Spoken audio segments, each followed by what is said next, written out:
Hello ভাইয়েরা, সবাই কেমন আছো? আহ এই যে ভাইয়েরা, সবার কি অবস্থা বলো? শুক্রবারে পড়াশোনা করতে ইচ্ছা করে না, তাই তো? কিন্তু তারপরেও পড়াশোনা করতে হয়। আমি বুঝতে পারছি। তোমাদের আসলে এই ক্লাসটা ছিল আগামীকাল। তো সেই আগামীকালের ক্লাসটা আজকে মূলত নিয়ে আসা হয়েছে। তো এটা একই অবস্থা, এটা ওই শনিবারে ক্লাস নেওয়া যায়, শুক্রবারেও ঠিক তাই। কিন্তু কথা হচ্ছে যে শুক্রবারে কেমন জানি একটু পড়তে কেমন একটা আনইজি লাগে, তাই তো? কেননা ছোট্টবেলা থেকে আমাদের মানে মস্তিষ্কের মধ্যে এটা ঢোকানো যে শুক্রবার ছুটির দিন, পড়াশোনা করা যাবে না। কিন্তু দেখো ভাই, একটা কথা বলি তোমাদের। এখন তোমাদের দিন যত যাচ্ছে, তোমরা বয়সের যে স্টেজে আস্তে আস্তে চলে আসতেছো, তুমি দেখো এখন কিন্তু আর সেই ছোট্টবেলার মতো শুক্রবার শনিবার এই হিসাব নিকাশে সবসময় কিন্তু হয় না। দেখবা যে অনেক সময় অনেক শুক্রবার শনিবার এই ছুটির দিনগুলোতে তোমরা অনেক কোচিং এ পড়ো, অনেক ভাইয়াদের কাছে পড়ো, স্যারদের কাছে পড়ো। দেখবা যে কি বলবো, অনেক জায়গায় পরীক্ষা থাকে, মডেল টেস্ট থাকে, এটা সেটা থাকে। সো এর ফলে যেটা হয়, আহ, ব্যস্ততা কিন্তু দেখবা ঠিকই থাকে। তো এই জন্য আমি যেটা বলবো যে তোমরা এখন আহ, কিন্তু আসলে ছোট নেই, তাই না? যে 1 2 বা 2 3 পড়তেছ। তোমাদের এখন সামনের দিনগুলোতে দিন যত যাবে তত বেশি প্রেসার বাড়বে। ঠিক আছে? বিশেষ করে যারা এখন অ্যাডমিশনের প্রিপারেশন নিচ্ছে, তোমার যে সকল ভাইয়েরা, তুমি একটু তাদের কাছে শুনে দেখো। ওদের কিন্তু এখন শুক্রবার শনিবার বলে কিছু নাই। তো তুমিও আস্তে আস্তে ওই অ্যাডজাস্টমেন্টের দিকে আগাও। অর্থাৎ এই তথাকথিত ছুটি টুটি বারটার বাদ দিয়ে এখন যখন পড়তে ভালো লাগে পড়বা, যখন পড়তে ভালো না লাগে তখন রেস্ট নিবে। যখন রেস্ট নিবে ওটাই তোমার ছুটির দিন, ছুটির সময়। আর যখন পড়বা সে সময় হচ্ছে পড়া চলতে থাকবে। অনেকে সালাম দিচ্ছ, ওয়ালাইকুম আসসালাম। হ্যাঁ, ফাতেমা মার্জান বলল, সুমায়া, নুসরাত, রবিন, শিখো কি রুটিন মেনটেন করে না?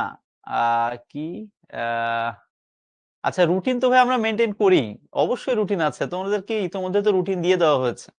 অনেক সময় একটু 19-20 হয়, বুঝতে পারছো? এই ছেলে কিছু না।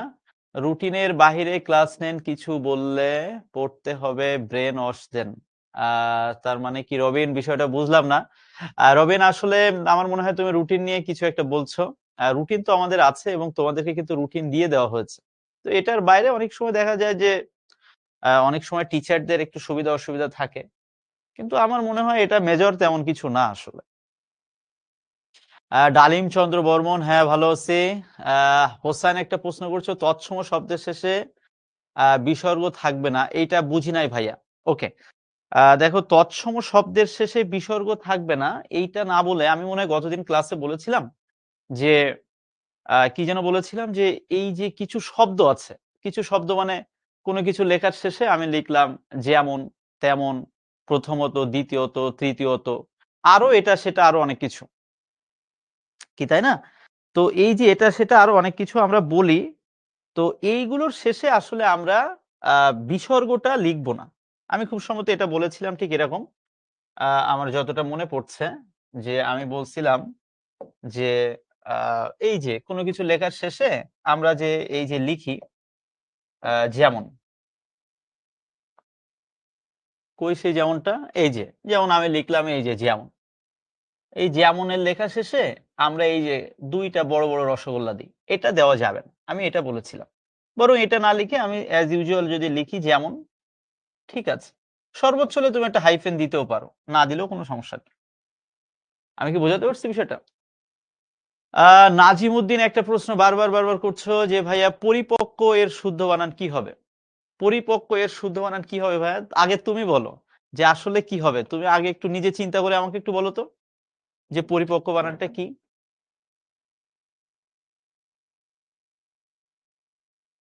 যে তুমি নিজে একটু ট্রাই করলে তুমি নিজেই পারবা। ঠিক আছে, তারপর আমি পরিপক্ক বানান বলে দিচ্ছি। থ্যাংক ইউ ফাহাদ, আসো আমাদের সাথে থাকো। আহ এখন থেকে কি ভার্সিটি প্রিপারেশন নিব? ইমতিয়াজ একটা প্রশ্ন করছে বারবার বারবার। দেখো, একটা সত্যি কথা বলি, এক একজন তোমাকে এক একজন পরামর্শ দিবে এক এক রকম করে। কিন্তু তুমি যদি আমার ব্যক্তিগত পরামর্শ শোনো, আমি পার্সোনালি তোমাদেরকে বলবো যে মানে আমি কি বলবো, এসব কথা বলতে গেলেও আসলে আজকাল কেমন জানি মুখে আটকায় যায়। কেননা আমি যা বলি বেশিরভাগ মানুষ সেটা শোনে না। তারপরেও বলি, সমস্যা নেই। যেহেতু এটা আমার একান্ত ব্যক্তিগত মতামত। এই কথাটা বলে আমরা আজকের ক্লাসে প্রবেশ করব। তোমাদের অনেকের মধ্যেই একটা কনফিউশন আছে যে ভাইয়া আমি মাত্র হচ্ছে এসএসসি পাস করে ইন্টারমিডিয়েটে উঠলাম। আ এখন হচ্ছে কি করব? অ্যাডমিশনের প্রিপারেশন এখন থেকে নিব কিনা?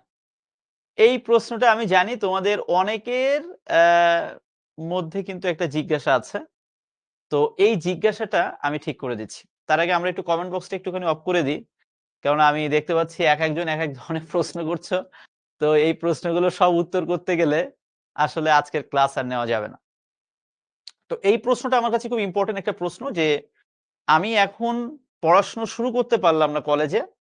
তো এখন আমি কলেজের পড়া পড়বো মানে এইচএসসি পড়বো না এর মধ্যে অ্যাডমিশনের প্রিপারেশন নিবো? এই একটা প্রশ্ন আমাকে অহরহ শুনতে হয় এবং আমি যেটা উত্তর দেই এই প্রশ্নের ক্ষেত্রে, বেশিরভাগ ক্ষেত্রে অনেকে মানে না। তবে যারা মানে আমার মনে হয় তারা সাকসেসফুল হয়। মূল কথা হচ্ছে তুমি আ অবশ্যই অ্যাডমিশনের প্রিপারেশন নিতে পারো। সেটা খারাপ কিছু না। তবে আমার ব্যক্তিগত পরামর্শ হবে যে তুমি ভাইয়া হচ্ছে আগে ইন্টারমিডিয়েট লেভেলের যে তোমার টেক্সট বইগুলো আছে অর্থাৎ তোমার যে মূল বইগুলো আছে, তুমি আগে সেগুলো সুন্দর করে পড়ো। কথার কথা আমি ধরে নিচ্ছি আজকের ক্লাসে আমরা আজকে বানান নিয়ে আলোচনা করব, তাই না? ইতিমধ্যে আমরা বানানের একটা ক্লাস করেছি গত সপ্তাহে। আ গতদিন। আবার আজকে বানান নিয়ে আমরা আরেকটা ক্লাস করব অর্থাৎ বানানের আজকে পর্ব ২। এখন এই বানান এমন একটা টপিক যেটা তোমার ইন্টারমিডিয়েটে পড়া লাগছে। একইভাবে বাংলাদেশের যেখানে তুমি অ্যাডমিশন টেস্ট দিতে যাবা ২ বছর পরে, প্রত্যেকটা ইউনিভার্সিটিতে যেখানে বাংলা থেকে প্রশ্ন হবে, প্রত্যেকটা ইউনিভার্সিটিতে এই বানান থেকে পরীক্ষায় প্রশ্ন আসবে। এখন তুমি ভাই আমাকে বলো তো, যে স্টুডেন্ট এই ইন্টারমিডিয়েটে থাকা অবস্থায় অর্থাৎ এইচএসসি লেভেলে যে বানান খুব সুন্দর করে পড়ে প্রস্তুত হয়ে থাকবে, তার পক্ষে কি অ্যাডমিশনে যেয়ে খুব বেশি কষ্ট করা লাগবে আর? নিজের কাছে নিজে প্রশ্ন করে বলো। তো আমি এইজন্য সবসময় বলি যে ইন্টারমিডিয়েট লেভেলে তোমার যে টপিক গুলো রয়েছে, যে সাবজেক্ট গুলো রয়েছে, যে চ্যাপ্টার গুলো রয়েছে, তুমি যদি এগুলো ভালোভাবে পড়তে পারো, ভালোভাবে আয়ত্ত করতে পারো, প্রত্যেকটা জিনিসের ফাউন্ডেশন যদি স্ট্রং করতে পারো, আমি গ্যারান্টি দিয়ে বলতে পারি অ্যাডমিশনের প্রিপারেশন তোমার 70 থেকে 80% হয়ে যাবে। আমি জানি আমার এই কথার সাথে অনেকে একমত হয় না। কেন একমত হয় না তাও জানি। ওই যে আশেপাশের অনেক ভাই ব্রাদাররা বলে, "তুই এখন থেকে অ্যাডমিশন পড়। তুই যদি এখন থেকে অ্যাডমিশন না পড়িস, তুই জীবন যুদ্ধে পরাজিত হয়ে যাবি। তোকে দিয়ে কোনো কাজ হবে না। তুই চান্স পাবি না।" এটা সেটা আরো কত কিছু। তো উনি যেটা বলেছেন এটা 10% সত্যি। বাট 90% ক্ষেত্রে ঠিক না। কেন ঠিক না? এই যে বললাম, তোমার এখন যদি বানান ভালোভাবে পড়া না থাকে, তুমি অ্যাডমিশনে যেয়েও ভুল করবা। তাহলে আমার কথা হচ্ছে আমি এইচএসসি তে বানানটা ভালোভাবে পড়লাম। তাহলে আমার এইচএসসি বর্ডারটাও ভালোভাবে পাস করতে পারলাম। পাশাপাশি অ্যাডমিশনে যেয়েও ভালো করলাম এবং ভবিষ্যতে যেকোনো প্রতিযোগিতামূলক পরীক্ষায় আমি ভালো করব। তাহলে এবার তো বাংলা নিয়ে একটা এক্সাম্পল দিন। এবার অন্য সাবজেক্টের কথা বলি। কথার কথা আমি ধরে নিচ্ছি ফিজিক্স, কেমিস্ট্রি, ম্যাথস, বায়োলজি বা অন্যান্য সায়েন্সের যেকোনো সাবজেক্ট। তুমি শুনলে অবাক হয়ে যাবা, ইন্টারমিডিয়েট লেভেলে তুমি যা, যা পড়ছো একেবারে অ্যাডমিশন টেস্ট ওটার সাথে 100% কানেক্টেড। যেমন ফিজিক্সের একটা চ্যাপ্টার নাম ভেক্টর। একেবারে কমন একটা চ্যাপ্টার। তোমাদেরকে তো শুভ ভাই, জিমি ভাই অনেক সুন্দর করে পড়াচ্ছেন। তোমরাও আস্তে, আস্তে সব শিখে শিখে যাবা। তো এখন তুমি আমাকে বলো তো যদি ইন্টারমিডিয়েটের ভেক্টর চ্যাপ্টার ভালোভাবে না পড়া হয়, কেউ যদি ইন্টারের ভেক্টর ভালোভাবে না পড়ে, ইন্টারে ম্যাথের একটা চ্যাপ্টার ভালোভাবে না করে, এখন থেকে যদি সে অ্যাডমিশন টেস্টের প্রিপারেশন নেয়, সে কি আসলে ভালো করতে পারবে? কোনোভাবেই পারবে না। সো মূল কথা যেটা আমি বলতে চাচ্ছি, তুমি আগে ইন্টারমিডিয়েট লেভেলের এই পড়াগুলো সুন্দর করে শেষ করো। হ্যাঁ, তুমি সর্বোচ্চ কি করতে পারো? তুমি ফিজিক্সের একটা চ্যাপ্টার পড়ছো, ম্যাথের একটা চ্যাপ্টার পড়ছো, বাংলা বা ইংলিশের একটা চ্যাপ্টার পড়েছো। তোমার কাছে অ্যাডমিশন টেস্টে যদি বই থাকে, তুমি ওই সাথে, সাথে একটু চোখ বুলাতে পারো। যে আমি এই চ্যাপ্টারটা পড়লাম, দেখি তো এই চ্যাপ্টারের উপর ভিত্তি করে বুয়েটে, মেডিকেলে বা অন্যান্য ইউনিভার্সিটি অ্যাডমিশন টেস্টে প্রশ্ন কেমন হয়। এইটা তুমি সর্বোচ্চ করতে পারো। এতে করে কি হবে? তোমার একটা পরিষ্কার ধারণা থাকলো যে এই চ্যাপ্টার এখান থেকে অ্যাডমিশনের প্রশ্ন এমন হয়। কিন্তু আমি কোনো স্টুডেন্ট দেখিনি যে ইন্টারমিডিয়েটে ভালো পড়াশোনা না করে অ্যাডমিশন টেস্টে ফাটাই দিছে, বাংলাদেশের যে কোনো ইউনিভার্সিটিতে টপ 10-এ আছে, এরকম আমি আমার এইটুকু জীবনে এখনো দেখিনি। এটাই হচ্ছে সবচেয়ে নির্মম সত্য কথা। আশা করছি তোমরা আমার কথাটা বুঝতে পারছো। দেখি কমেন্ট বক্সটা একটু অন করে দেই তো। এই আমি যেটা বললাম তোমরা আমার সাথে একমত না দ্বিমত, সত্যি করে বলো। দ্বিমত হলেও সমস্যা নাই।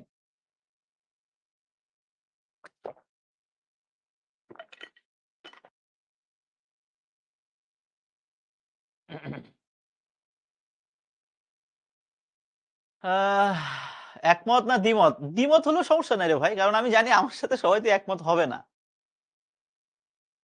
আচ্ছা, একমত বেশি দেখা যাচ্ছে। আচ্ছা, সহমত হলে থ্যাংক ইউ, তাহলে আমি তোমাদেরকে বুঝাতে পারছি। আর যদি না বুঝাতে পারে তাহলে আমি দুঃখিত। তবে আমি তোমাদেরকে বড় ভাই হিসেবে একটা কথা বলতে পারি একবার ফ্র্যাঙ্কলি, সেটা হচ্ছে যে দেখো, জীবনটাকে এত কমপ্লিকেটেড করো না ভাইয়েরা। আগে তুমি ইন্টারমিডিয়েট রেজাল্টটা ভালোই করো, অটোমেটিক ভাবে তুমি অ্যাডমিশনে এগিয়ে থাকবা। এটা একটা কথা। আর একটা কথা বলে শেষ করি, সেটা হচ্ছে তোমরা হয়তো অনেকেই জানো না, এসএসসি এবং এইচএসসি পরীক্ষায় তুমি যে এত কষ্ট করে রেজাল্টটা করছো, এই রেজাল্টের কিন্তু একটা ভ্যালু আছে। তোমরা কিন্তু অনেকেই জানো না এটা। যারা জানো না, আমি আবার করে বলে দিচ্ছি। আর যারা জানো তারা তো খুব সুন্দর। তুমি যে কষ্ট করে এইচএসসি পরীক্ষায় এত ভালো রেজাল্ট করবা, এসএসসি তে এত কষ্ট করে রেজাল্ট ভালো করেছো, এটার কিন্তু একটা ভ্যালু রয়েছে। অর্থাৎ অ্যাডমিশন টেস্টে কিন্তু তোমার এই রেজাল্টের উপর কিন্তু তোমাকে মূল্যায়ন করা হবে। সেটা তুমি ঢাকা ইউনিভার্সিটিতে যাও, বুয়েটে যাও, মেডিকেলে যাও, যেখানে যাও, জাস্ট এক একটা জায়গায় মূল্যায়নের প্রক্রিয়াটা এক এক রকম, কিন্তু আসলে কিন্তু তোমার এটা মূল্যায়ন করা হবে। তো এখন আমাকে বলো তো, যে তোমার এইচএসসি রেজাল্ট যদি ভাই খারাপ হয়ে যায় এনি হাউ, তাহলে তুমি কিন্তু অ্যাডমিশনে অটোমেটিক একটু পিছায় থাকবে। আমি কি বোঝাতে পারছি তোমাদেরকে? সো আমার কথা হচ্ছে যে আমি এইচএসসি রেজাল্ট ভালো করলাম, তার মানে আমার এইচএসসি ভালো পড়া হয়ে থাকলো, আমার অটোমেটিক বোনাস হিসাবে আমি নাম্বারটা পেয়ে গেলাম এইচএসসি এবং এসএসসি, এবং অ্যাডমিশন টেস্টেও আমি কিন্তু এগিয়ে থাকলাম। আমি কি বোঝাতে পারছি ভাই কথাটা? ওকে, সো আমরা তাহলে কমেন্ট বক্সটা একটু অফ করে দিচ্ছি। এখন আমরা মূল ক্লাসে প্রবেশ করি। তো যাই হোক ভাই, আমি যেটা ভালো বুঝি আমি সেটাই বললাম। আর তোমরা যদি এর থেকে ভালো কিছু বোঝো, তোমরা তোমাদের মতো কিছু করো। তবে আমার একটাই রিকোয়েস্ট, আগে ফাউন্ডেশন ঠিক করতে হবে। ফাউন্ডেশন ঠিক না হলে কখনোই কাজ হবে না। তো চলো তাহলে আমরা মূল ক্লাসে প্রবেশ করি। ছোয়া নামক একজন বারবার জিজ্ঞেস করছে, ভাইয়া মাহাদি ভাইয়া কয়, মেহেদি ভাইয়া কোথায়, তাই তো? আচ্ছা, আজকের ক্লাসটা তো মেহেদি ভাইয়ের ক্লাস না, এটা আমার ক্লাস, এই জন্য আমি আসছি। আমি কি তাহলে বাদ দিয়ে মেহেদি ভাইকে নিয়ে আসবো নাকি ক্লাসে? মেহেদি ভাইয়ের যে ক্লাসটা আছে সেটা তোমাদেরকে মেহেদি ভাই নিবে। মেহেদি ভাই সাধারণত ফার্স্ট পেপারটাই বেশি নেয়, আমি সেকেন্ড পেপারটা বেশি নেই, মাঝে মাঝে একটু এদিক সেদিক হয়ে যায়, এই আর কি। ভাইয়া আছে, ডোন্ট ওয়ারি। সাইমা আফরিন একটা প্রশ্ন করেছে, ভাইয়া নোট করব ক্লাস নোট পিডিএফ থেকে নাকি প্র্যাকটিস বুক থেকে, প্লিজ বলেন। দেখো ভাই, এই কথাটা অনেকেই প্রশ্নটা করে। আমি যেটা বুঝি সেটা হচ্ছে যে ভাই, তোমার কাছে যেটা কমফোর্টেবল মনে হয়। তবে আমি ব্যক্তিগতভাবে মনে করি যে পিডিএফ থেকে তুমি যদি নোট করো, পিডিএফ এ না দাগায় তুমি খাতায় তোমার মতো করে সুন্দর করে তুমি নোট করবা। আমি কি বোঝাতে পারছি? যেমন এই যে বানানের আমি 2টা ক্লাস নিচ্ছি, তোমাদেরকে পিডিএফ দেওয়া হচ্ছে, অর্থাৎ সফট কপি দেওয়া হচ্ছে, ক্লাস করছো, কিন্তু তারপরেও দেখছো আমি কিন্তু ক্লাসে বেশ কিছু শর্টকাট টেকনিক শিখাই দিই। তারপরে আমি কি করি, বলে দিই যে এটা বেশি ইম্পর্টেন্ট, এটা লেস ইম্পর্টেন্ট। আবার দেখবা মাঝে মাঝে আমি বলে দিই এটা পড়ারই দরকার নেই, বলি কিনা? তো আমি তোমাদেরকে রিকোয়েস্ট করব, যেটা যে প্রত্যেকটা সাবজেক্টের ক্ষেত্রে সংশ্লিষ্ট শিক্ষক যখন তোমাদেরকে যেভাবে পড়ান, তোমরা যে জায়গাগুলো তোমার জন্য ইম্পর্টেন্ট এবং ভাইয়ারা যে জায়গাগুলো বলে দিচ্ছেন বারবার বারবার করে যে এগুলো ইম্পর্টেন্ট, তোমরা ওই জায়গাগুলো একটু বেশি বেশি করে নোট করে রাখবা, পয়েন্টটা সুন্দর করে নোট করে রাখবা, জাস্ট এটাই। তো চলো তাহলে আমরা বানান নিয়ে একটু আলোচনা করি। গতদিন তো বানানের একটা ক্লাস করেছি, আজকেও ঠিক একইভাবে আমরা বানানের কিছু নিয়ম নিয়ে কাজ করব, এবং ওই নিয়মের সাথে সম্পৃক্ত কিছু এমসিকিউ টাইপের কোশ্চেন অর্থাৎ আমরা কিছু পোল কোশ্চেন্স প্র্যাকটিস করব। ওকে, থ্যাংক ইউ। তো গতদিন ক্লাসে আমি তোমাদেরকে একটা কথা বলেছিলাম যে ভাইয়া যে করেই হোক আমি বানানের যে বোর্ড প্রশ্নের নমুনাটা আমি হাতে লিখে লিখে তোমাদেরকে বুঝিয়ে দিয়েছিলাম, মনে পড়ে? আজকে দেখো ক্লাসের একেবারে শুরুতে আমি হচ্ছে একটা বোর্ডের একটা প্রশ্নের নমুনা তোমাদেরকে দেখালাম। দেখো এই প্রশ্নটা ঢাকা বোর্ড 2019 সালে কিন্তু এসেছে। তো তোমরা যারা এখনো পর্যন্ত তোমাদের কনসেপ্ট ক্লিয়ার না, আমি গতদিন ক্লাসে কিন্তু ভাই অনেক সময় নিয়ে কথাটা বলেছিলাম যে সবার আগে সিলেবাস সম্পর্কে একটা ভালো ধারণা তোমাকে রাখতে হবে। অর্থাৎ আমি এই যে বানান পড়তে যাচ্ছি, পড়তে পারি, এটা অসম্ভব কিছু না। তো এই বানান থেকে এইচএসসি পরীক্ষায় যে বোর্ডের যে প্রশ্নটা হয়, সেই বোর্ডের প্রশ্ন কেমন ধরনের প্রশ্ন হয়, কেমন স্ট্যান্ডার্ডে প্রশ্ন হয়, এইটা আমাকে সবার আগে জানতে হবে। আমি যখন এটা জেনে যাব যে বোর্ডের প্রশ্ন ঠিক এরকম হয়, বোর্ডে কি হয়, বাংলায় বানান থেকে প্রশ্ন আসে 2 নাম্বার প্রশ্নে। 2 নাম্বার প্রশ্নকে ভাইয়া বলেছে 2 ভাগে ভাগ করা যায়, ক আর একটা হচ্ছে খ। ক নাম্বার প্রশ্নে সাধারণত কি হয়, ক নাম্বার প্রশ্নে সাধারণত লিখিত বা আমরা যদি বলি বর্ণনামূলক প্রশ্ন হয়। এই যে যেমন বর্ণনামূলক একটা প্রশ্ন এসেছে যে বাংলা একাডেমি প্রণীত প্রমিত বাংলা বানানের নিয়ম অনুসারে তৎসম শব্দের বানানের 5টি নিয়ম উদাহরণ সহ লেখো।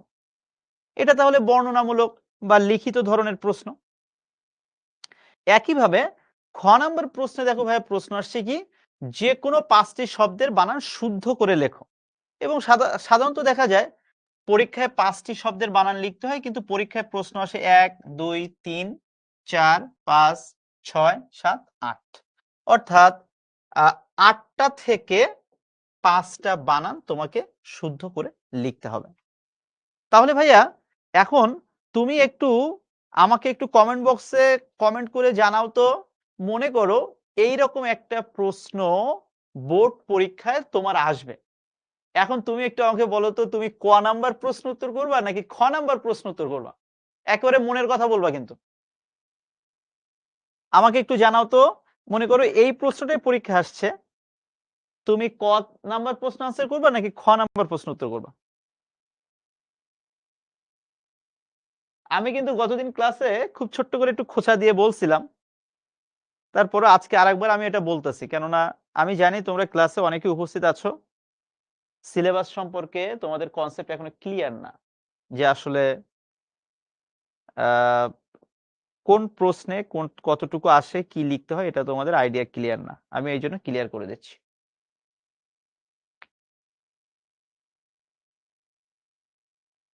ওকে, ওই যে বাবা বেশিরভাগই বলছো খ খ খ খ, ইয়েস, থ্যাংক ইউ। দেখো সত্যি কথা বলতে আমি যদি তোমাদের জায়গায় থাকতাম, কি আমি যখন তোমাদের অবস্থানে ছিলাম, আমি যখন ইন্টারমিডিয়েট পরীক্ষা দিয়েছি, আমাদের সময় বানান থেকে পরীক্ষার প্রশ্ন আসতো এবং আমি কিন্তু এই খ নাম্বার প্রশ্নটা উত্তর করেছিলাম। এবং শুধু আমি না, মোটামুটি ভাবে যারা একটু স্মার্ট তারা ম্যাক্সিমাম ক্ষেত্রে খ নাম্বারটাই উত্তর করে। কেন খ নাম্বার উত্তর করে, তুমি একটু নিজের কাছে নিজে প্রশ্ন করে দেখো। 8টা অপশন থেকে 5টা, এটা খুব যে কঠিন তা কিন্তু না, নাম্বার 1। নাম্বার 2, এই 5টা প্রশ্ন উত্তর করতে গেলে সর্বোচ্চ হলে 3 থেকে 4 মিনিট লাগবে। এবং এটা দেখো আরেকটা জিনিস, একেবারে ম্যাথের মতো, 5টা মানে আনসার কারেক্ট করতে পারলেই 5-এ 5। এখানে কোনো ভুল হওয়ার সম্ভাবিলিটি নাই। সম্ভাবিলিটি মানে কি, পসিবিলিটি নাই, কোনো প্রকার সম্ভাবনা নাই। সো আমার মনে হয় তুলনামূলকভাবে খ নাম্বার প্রশ্নটা উত্তর করাটা একটু বেশি মানে কি বলবো, একটু বেশি গ্রহণযোগ্য। এখন তুমি আমাকে বলতে পারো যে ভাইয়া আমি তো ভাইয়া ক নাম্বার উত্তর করাটাই কমফোর্টেবল, আমি কি করব? ভাইয়া আমি বলি ক নাম্বারও অনেক ভালো, ক নাম্বার তুমি যদি ভালোভাবে লিখতে পারো অবশ্যই 5-এ 5 তুমিও পেতে পারো। কিন্তু দেখো একজন টিচার যিনি খাতা দেখবেন, তিনি যদি চান যে না আসলে খুব একটা ভালো হয়নি, তিনি তোমাকে চাইলে 5-এর মধ্যে 4 কিন্তু দিতে পারেন বা 4.5 দিতে পারেন। কেননা আসলে এই ক নাম্বার প্রশ্নে যে বর্ণনামূলক প্রশ্ন, এটা ভাই তুমি লিখে তুমি আসলে টিচারকে তো স্যাটিসফাইড নাও করতে পারো। কি সত্যি কিনা? আবার ওর তো আসলে কোনো সুনির্দিষ্ট নাই যে এটাই অ্যাবসোলুট। দেখা গেল তুমি ৫ উদাহরণ দিয়েছো একরকম, আরেকজন উদাহরণ দিয়েছে আরেকরকম। তো ক নাম্বার প্রশ্ন ৫ এ ৫ পাওয়া সম্ভব। আমি বলছি না ৫ এ ৫ পাওয়া যাবে না। তবে খ নাম্বার প্রশ্নটা যদি একটু আ ভালোভাবে প্রিপারেশন নেওয়া যায়, অল্প পরিশ্রমে, অল্প কষ্টে, অল্প সময়ে এখানে ৫ এ ৫ পাওয়া যায়। দ্যাটস আমি বলেছি খ নাম্বারটা উত্তর করাটা একটু বেশি স্মার্টনেস এবং বেশি লজিক্যাল। ওকে? এবার তাহলে চলো আমরা আস্তে, আস্তে আজকের ক্লাসে প্রবেশ করি।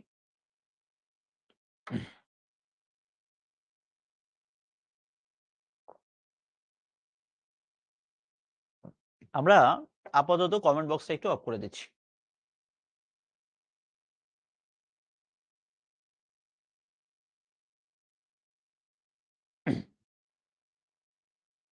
আসেন, আসেন নাইম ভাই আসেন। নাইম ভাই আসুন। এরা কারা আপনি সবই জানতে পারবেন। তার আগে আসেন। এই দেখো তোমাদের মাঝে কে এসে উপস্থিত হয়েছেন। এদের সাথে আমার ক্লাস আছে তো। একটু পরে? তো কি হয়েছে? একটু পরে আসছেন। একটু পরে মানে ৫ টায়? আচ্ছা, আচ্ছা। এখন আপনি বলেন, ছেলে-মেয়ে বাংলা মোটে পড়তে চায় না। কি করা যায়? এই যে দেখেন এই যে কত সুন্দর একটা রুল। এটা হ্যাঁ? এটা এটা এটা পড়তে চায় না, এটা এটা বুঝবে ওরা দুদিন পর। দুদিন পরে দুদিন বুঝবে। পরে বুঝবে যখন ওরা দেখবে সবাই বাংলা এ প্লাস মিস করছে, তখন বলবে ইস, তখন আর ইস্কুয়ে ২০ নামবে না আর কি, ইস করে বুঝছেন? ২০ নাম্বার। ইস্কুয়ে ২০ নামবে না, কারণ যা হবার হয়ে যাবে। সো বাংলা কিন্তু খুব ইম্পর্টেন্ট জিনিস। দিন শেষে এখন ভর্তি পরীক্ষা দিতে গেলেও বাংলার মার্কসটা লাগে, এবং বাংলা খুব মজার জিনিস। এটা এখন শুধু না, তোমাদের সারা জীবন কাজে লাগবে। ইভেন পাশ করার পরে, ভার্সিটিতে পাশ করার পরে যখন চাকরির পরীক্ষা দিবা, তখন বুঝবা বাংলা কি জিনিস। হ্যাঁ, তো এখন থেকে পড়লে দেখা যাবে যে তখন আর বাংলা কিছু মনে হবে না। না। আমার যেটা হয়েছিল, আমি আপনার মতো আর কি যেটা বললেন, বাংলা পড়তাম না, সত্যি কথা। তো বাংলা পড়তাম না, তো ওই পরীক্ষার আগে, চাকরির পরীক্ষা দেওয়ার আগে খুব প্যারা খাইছি এটা নিয়ে, মানে খুবই প্যারা হয়েছে। তো এই জন্য বলি এখন থেকে ভালো মতো পড়ো বাংলা, তাইলে ভালো হবে ইনশাল্লাহ। আবিষ্কার, নমস্কার। আবিষ্কার নাও। তো আপনার গলা আজকে এমন ভাঙা, ভাঙা লাগছে কারণ কি? মাথা ব্যথা করছে। মাথা ব্যথা করছে। এই মাথা নিয়ে আমাদের শিক্ষার্থীর মাথা পাগল করে দিতে পারবেন তো? যাক, যাক, ঠিক যাক। আছে, ঠিক ছাত্ররা আছে। দেখা হবে ক্লাসে। অবশ্যই। দেখা হবে। দেখা হবে। ভালো থাকবেন। Take care.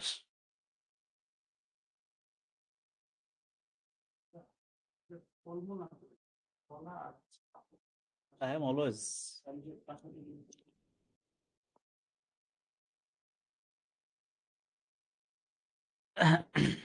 ওকে, সো নাইম চাচ্চু শুধু কথা শুনলে হবে না, ঠিক আছে?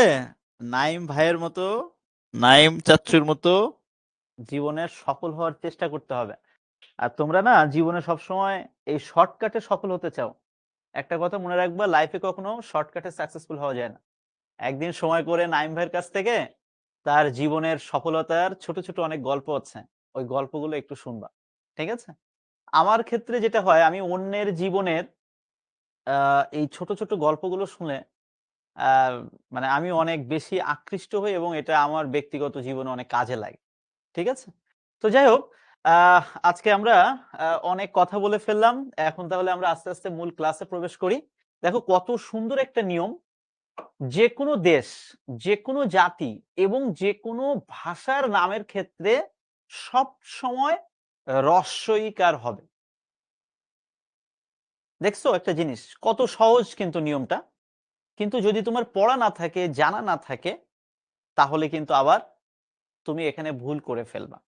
যেমন দেখো, অনেকে কি করে, এই যে দেশ, এই যে দেশের নাম, জাতির নাম হচ্ছে একই নেপাল দেশে যারা বসবাস করে, জাতি হিসেবে তাদেরকে বলা হয় নেপালি। বাংলাদেশে যাদেরকে বাস করে, বাংলাদেশে যারা বসবাস করে তাদেরকে আমরা বলি বাংলাদেশী বা বাঙালি। জাপানে যারা বসবাস করে তাদেরকে বলে জাপানি, ভারতে যারা বসবাস করে তাদেরকে বলে ভারতী। এখন সমস্যাটা হচ্ছে, এই হ্রস্বইকার হবে নাকি দীর্ঘইকার হবে, এইটা নিয়ে অনেকে কনফিউজড হয়ে যায়। কোনো কনফিউশনে কিছু নাই। আজকের পরে মনে রাখবা যে ভাইয়া তোমাদেরকে বলেছিলাম যে, যেকোনো জাতির নামের ক্ষেত্রে হ্রস্বইকার হবে। গতদিন ক্লাসের সাথে একটু ইন্টার রিলেট করো তো ভাইয়া এই জিনিসটা। গতদিন ক্লাসে আমি কিন্তু একেবারে শুরুর দিকে একটা নিয়ম বলেছিলাম যে যেখানে রস্বইকার যেখানে দীর্ঘইকার নিয়ে তুমি কনফিউজড হয়ে যাবা সেখানে চোখ বন্ধ করে রস্বইকার দিবা। পাশাপাশি আমি আরেকটা নিয়ম বলেছিলাম, যেখানে রস্ব উকার যেখানে দীর্ঘ উকার নিয়ে কনফিউজড হয়ে যাবা সেখানে রস্ব উকার দিয়ে চলে আসবা।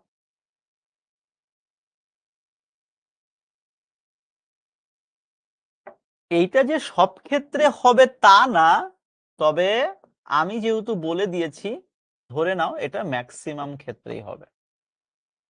এবং একটু মনে রাখার চেষ্টা করবে ভাইয়েরা, দেখবা এখান থেকে পরীক্ষায় অনেক সময় প্রশ্ন চলে আসে। তো যাই হোক, খুবই সহজ কথা, যে কোনো দেশের ক্ষেত্রে হয়তো রস্বইকার লাগছে না, কিন্তু জাতির ক্ষেত্রে রস্বইকার লাগছে, এবং ওই জাতি যে ভাষায় কথা বলে ওই ভাষাটাও ক্ষেত্রে আমরা সব সময় রস্বইকার ব্যবহার করব। খুবই সহজ কথা। তাহলে দেখো, বইয়ে কিন্তু এই নিয়মটা আছে, তোমরা বই পড়তে গেলেই বুঝবা বইয়ে এই নিয়মটা আছে না? এখন দেখো, পড়াশোনার টেকনিক দেখো, সিস্টেম দেখো। আমি কি করছি, আমি তো আর এটা মঙ্গল গ্রহ থেকে নিয়ে আসিনি এই জিনিসটা। আমি কিন্তু ঠিকই কি করছি, বই থেকে সুন্দর করে কনসাইজ করে সিস্টেম করে আমি কিন্তু কি করছি, আমি হচ্ছে এটাকে সুন্দর করে একটা ফরম্যাটে নিয়ে আসছি।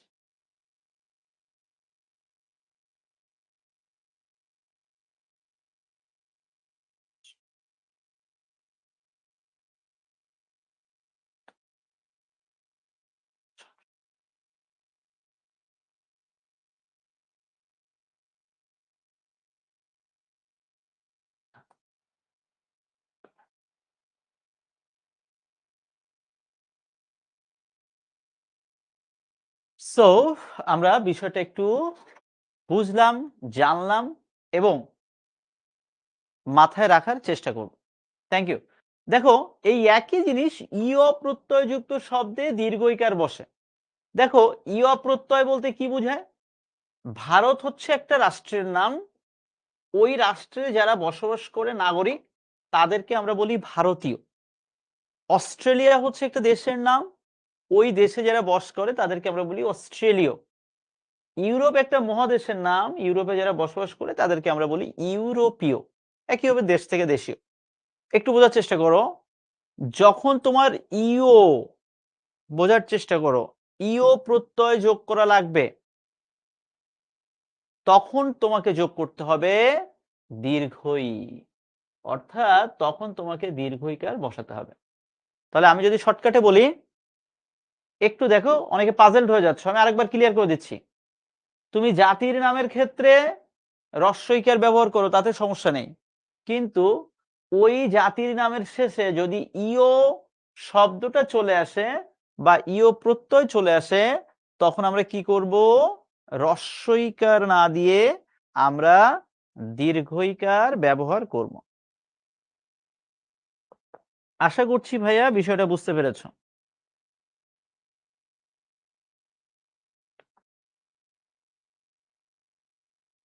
দেখো, জিনিসটা কিন্তু সহজ, বিষয়টা সহজ, কিন্তু অনেক সময় কি হয়, আমরা হচ্ছে পাজেলড হয়ে যাই যে কি হবে কি না হবে। দেখো তো, এই স্লাইডে যে শব্দগুলো রয়েছে এই শব্দগুলো ভুল করার মতো কিনা, পাজেলড হওয়ার মতো কিনা, বিভ্রান্ত হওয়ার মতো কিনা? অবশ্যই অবশ্যই বিভ্রান্ত হওয়ার মতো। এবং এইচএসসি লেভেল বলো, অ্যাডমিশন টেস্ট বলো, যাই বলো না কেন, এখান থেকে একাধিকবার প্রশ্ন এসেছে। দেখো, আমি কিন্তু ওই একটু আগে বলতেছিলাম মঙ্গল গ্রহ থেকে কিন্তু এগুলো ভাই নিয়ে আসেনি, আমি কিন্তু সব বই থেকে নিয়েছি, বিভিন্ন বই থেকে। কিন্তু দেখো, আমি বইগুলো থেকে নিয়ে সুন্দর করে তোমাদের জন্য ডিসপ্লে করেছি স্লাইডে, তোমরা দেখতে পাচ্ছ। তাহলে আমার কথা হচ্ছে যে ভাইয়া, যেহেতু ক্লাসের সবকিছু দেখানো যায় না, সময়ের স্বল্পতা থাকে, অনেক সময় অনেক টেকনিক্যাল ইস্যুস থাকে, আরো কত কিছু থাকতে পারে, কিন্তু আমি এখানে যে শব্দগুলো তোমাদেরকে দেখালাম, তুমি এখন চাইলে কিন্তু আরো বেশ কিছু শব্দ নিজের মতো নিজে সংযোজন করে নিয়ে নিতে পারো। এখন অত সংযোজনের দরকার নাই বাবা, তুমি আপাতত একটা জিনিস সবসময় মাথায় রাখবা, সেটা হচ্ছে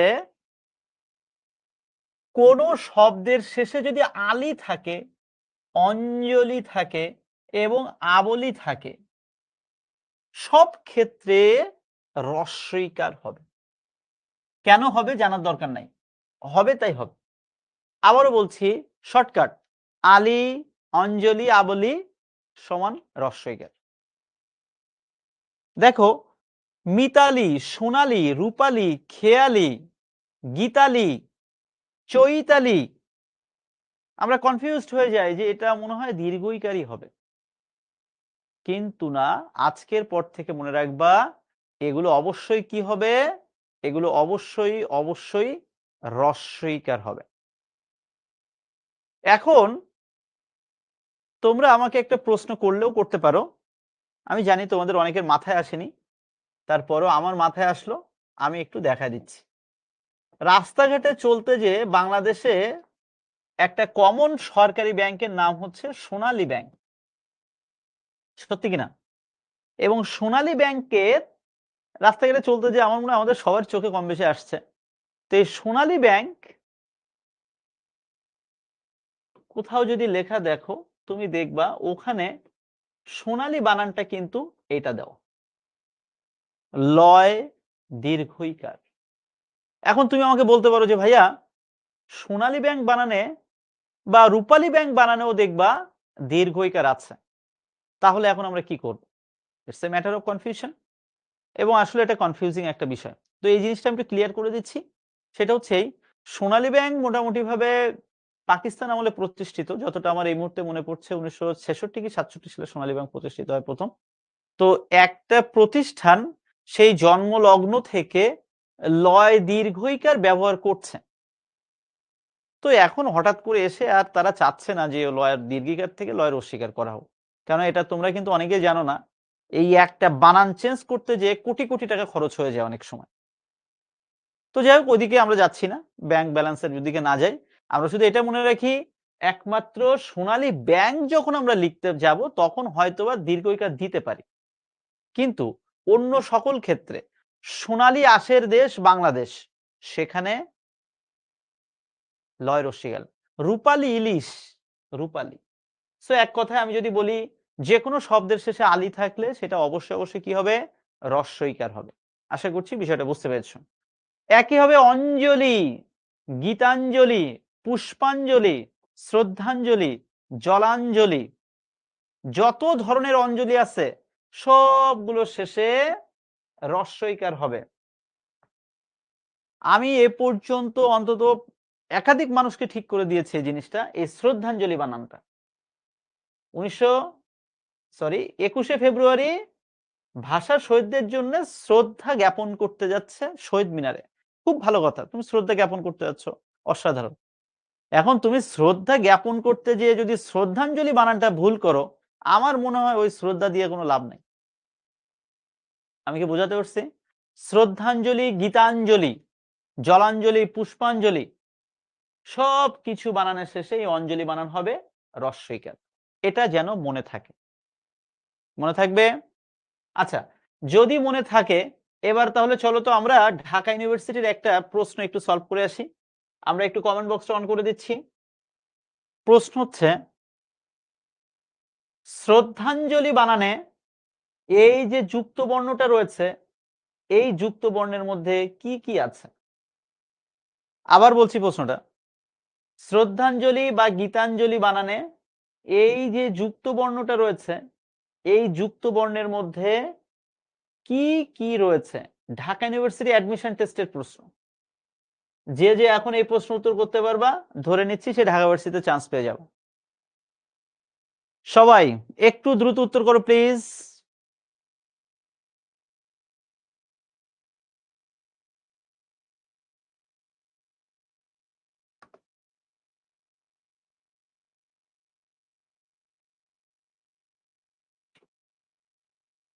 আরে বাবা, উত্তর হোক বা না হোক তাতে তো তোমার কিছু যায় আসে না, তোমার কাজ হচ্ছে উত্তর করা, তুমি একটু উত্তর করো প্লিজ। ভুল হলে তাতে কিছু যায় আসে না। তোমাদের একটা বড় সমস্যা হচ্ছে তোমরা ভুল করতে চাও না। ভুল না করলে বাবা শিখবা কি করে বলো? থ্যাংক ইউ সবাই উত্তর করছো, একটু ট্রাই করো প্লিজ।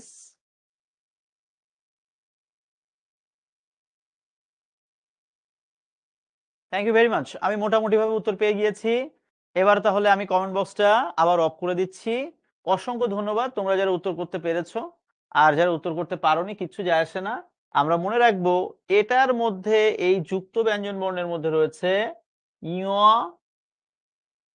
বা ইয় যাই বলো না কেন, আর রয়েছে বর্গীয় জ।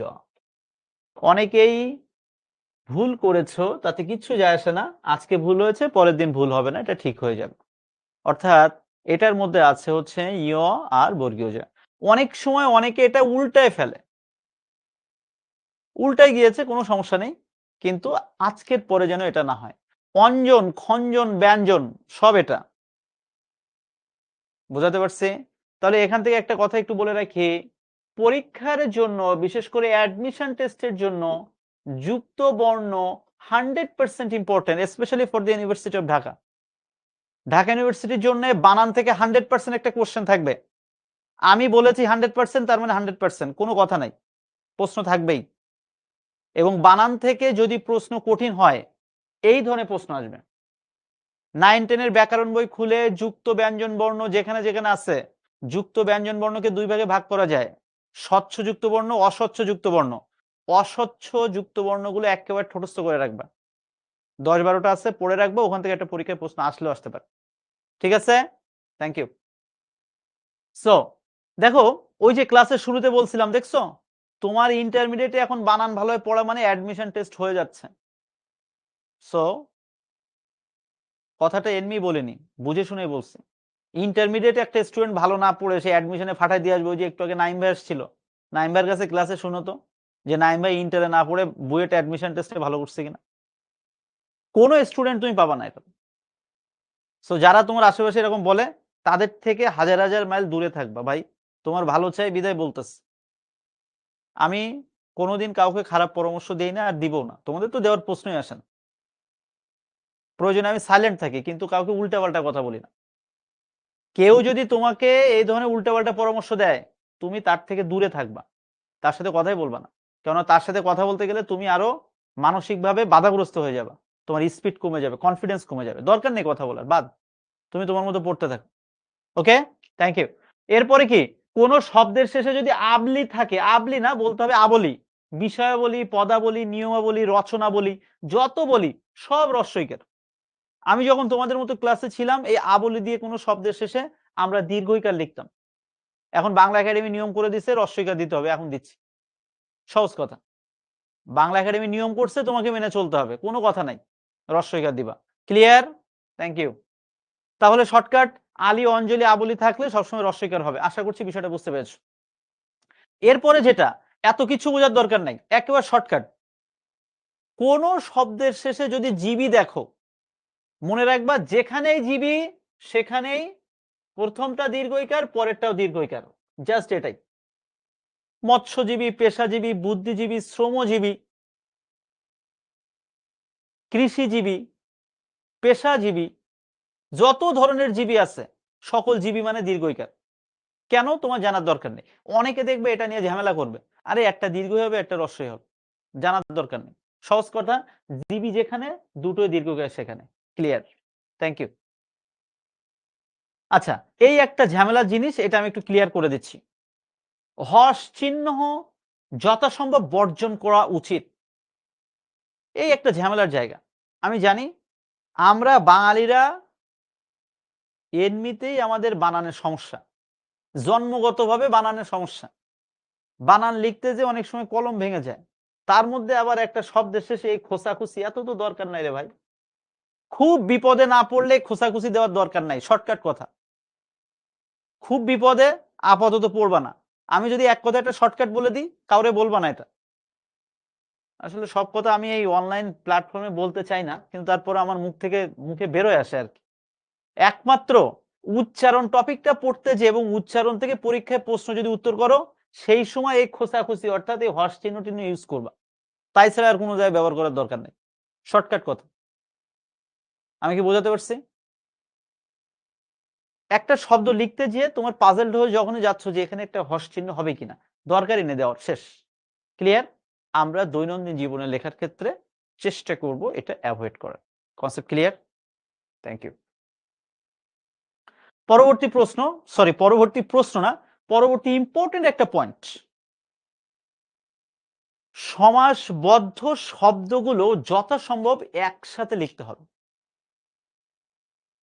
এখন তুমি আমাকে প্রশ্ন করতে পারো, ভাইয়া সমাসের নাম শুনলে তো এমনি গায়ে জ্বর আসে, সেই ছোটবেলার থেকে সমাস পড়তেছি শিখতেছি, এখনো সমাসকে নিজের আয়ত্তে আনতে পারলাম না।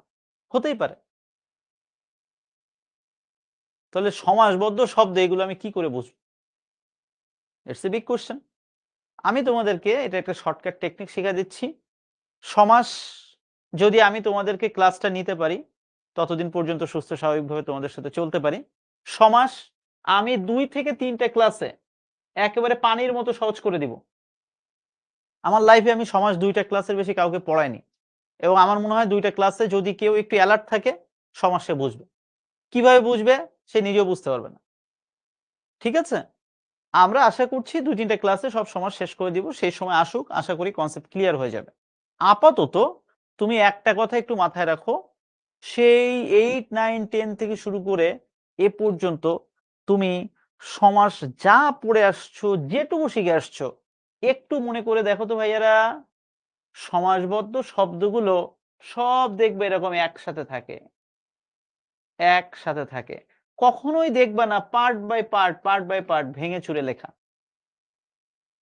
আমার কথা বুঝতে পারোনি? যেকোনো সমাসবদ্ধ শব্দ, অর্থাৎ যে শব্দটার আমরা সমস্ত পদ বলি বা যে শব্দটার আমরা মূলত ব্যাস বাক্য করি, এই প্রত্যেকটা শব্দই দেখবে এরকম একসাথে লেখা থাকে। তুমি এই মুহূর্তে একটু চোখ বন্ধ করে ভাবো, এ পর্যন্ত জীবনে সমাস যা পড়ছো, যেটুকু পড়ছো, সব দেখবা একসাথে একভাবেই লেখা। তো আমার কথা হচ্ছে, যেহেতু সব একসাথে একভাবে লেখা, তাহলে একসাথেই হবে। ওকে? Thank you. আশা করছি বিষয়টা বুঝতে পেরেছ। কত সুন্দর একটা স্মার্ট নিয়ম দেখছো? যেকোনো ধরনের ক্রিয়াপদ সব সময় দন্তন্য হবে। এই যে বাঙালির এক বড় সমস্যা, মানে আমার এত খারাপ লাগে এই কথাগুলো শুনলে, তারপরেও কি করব? শুনে জাস্ট হজম করতে হয়। একটু পরে আমরা ওটা নিয়ে কাজ করব। বাঙালি বলে কি? আরে বেটা, দন্তন্য আর মূর্ধন্য, আরে একটা লেখ না, একটা লিখলেই হয়। তালব্য স, মূর্ধন্য স, দন্ত স, আরে একটা লেখ না বেটা, একটা লিখলেই হয়। বেটা একটা লিখলে যদি হয়, তাহলে বেটা এই যে ৩টা ১, ২, ৩, এই ৩ স কেন হইছে? আমার এত খারাপ লাগে এই কথাটা শুনলে। কিন্তু কি বলবো? খারাপ লাগায় লাভ আছে? কাকে বলবো? যাকেই বলতে যাই সে মাইন্ড কর। কি মাইন্ড? হ্যাঁ, ভাই আমাকে এটা বলল। বাট আমি সবসময় সবার ভালো কথাটাই বলি যে, ভাই শুদ্ধভাবে লেখার চেষ্টা করো, শুদ্ধভাবে উচ্চারণ করার চেষ্টা করো। সহজ কথা। পারবা না ভালো ভালো কথা। কিন্তু চেষ্টাটুকু তো করো। মূল কথা হচ্ছে, এই একটা লিখলেই হবে না। তোমাকে সঠিকটা লিখতে হবে। এবং আমরা মনে রাখবো, ক্রিয়াপদে সবসময় দন্তন্য হবে। এখন কেউ যদি বলে যে, ভাই আই এম সরি আমি ক্রিয়াপদ চিনি না। অনেক গরু ছাগল আছে এরকম, ক্রিয়াপদ চেনে না। একটু বেশি বলা হয়ে গেল গরু ছাগল। আসলে এটা বলা উচিত হয়নি। আমি জানি যে তোমরা সবাই ক্রিয়াপদ চেনো, কিন্তু আমি অনেক স্টুডেন্ট দেখছি যে ক্রিয়াপদ কাকে বলে সে জানে না। জাস্ট একটা কথা আমরা মনে রাখবো যে ক্রিয়াপদের মূল কাজই হচ্ছে সে কাজের সাথে সম্পর্কিত কিছু। যে পদ দ্বারা করা, খাওয়া, হওয়া, যাওয়া ইত্যাদি বুঝায়, সেটাই ক্রিয়াপদ। কি সেই ছোট্টবেলা থেকে পড়ছো না? জাস্ট এটাই। এবং আমি বিশ্বাস করি এই মুহূর্তে ক্লাসে যারা উপস্থিত আছো তোমরা সবাই ক্রিয়াপদ চেনো। জাস্ট আজকের পরে মনে রাখবা, কোনো ক্রিয়াপদে মূর্ধন্য হবে না। জাস্ট কি হবে? দন্তন্য হবে। এবার তুমি নিজে নিজে মনে মনে একটু কয়েকটা ক্রিয়াপদ একটু বলো তো, দেখবা সব দন্তন্য হবে। এখানে আমি যা 4-5টা এক্সাম্পল দিলাম, কেননা আমার মনে হয় না এর বেশি দেওয়ার দরকার আছে। কিন্তু তুমি যা ব্যবহার করবা দেখবা সব জায়গায় কি হচ্ছে, সব জায়গায় দন্তন্য হবে। ক্লিয়ার? Thank you. সো ক্রিয়াপদে সর্বদা কি হবে? দন্তন্য হবে। আশা করছি বিষয়টা বুঝতে পেরেছ। সো এতক্ষণ ধরে আমরা বেশ কিছু নিয়ম পড়লাম, দেখলাম, জানলাম, বুঝলাম, তাই তো? এবার আমরা একটু অন্য দিকে যাব। অন্য দিকটা কি? আমরা এখন কিছু আমি 2-4টা পোল কোশ্চেন একটু দিচ্ছি। পোল কোশ্চেন্স গুলো আমরা সবাই একটু সলভ করার চেষ্টা করব। কেমন? চলো তাহলে আমরা পোল কোশ্চেনটা একটু সলভ করে আসি।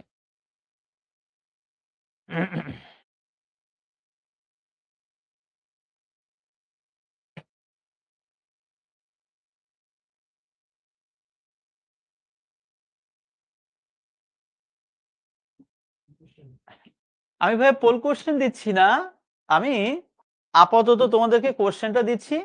জাস্ট তোমরা একটু কমেন্ট বক্সে একটু কমেন্ট করে উত্তরটা একটু জানাও প্লিজ। এখানে যে 4টা অপশন আছে এর মধ্যে সঠিক বা ঠিক বানান কোনটা একটু কাইন্ডলি কমেন্ট বক্সে কমেন্ট করে জানাও তো।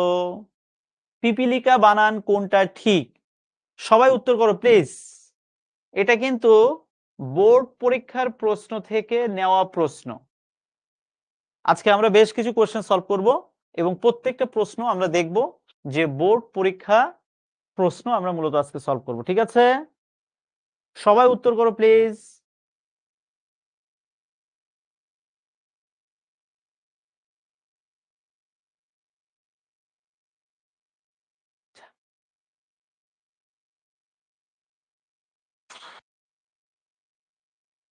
Thank you.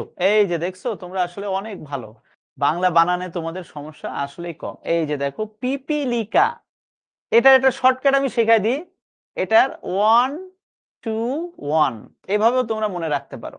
1 মানে হচ্ছে রস্বইকার, তারপরে দীর্ঘইকারকে বললাম 2, আবার পরে দেখো রস্বইকার। দেখছো শর্টকাটে মনে রাখা যায়। তো ভাই শর্টকাট মনে রাখার প্রয়োজন নাই, জাস্ট পিপিলিকা বানান এটা মনে রেখো। Thank you. পরবর্তী প্রশ্ন তোমাদের জন্য, নিচের কোন বানানটি শুদ্ধ নয় বা ঠিক নয়? দেখো তো দেখি উত্তর করা যায় কিনা। নয়ন দাস বলছে এখানে দুটোই রস্বইকার দিলে সমস্যা হবে। অবশ্যই হবে। একটা বানানে তুমি আমি চাইলেই কোনোভাবেই শর্টকাট করতে পারি না।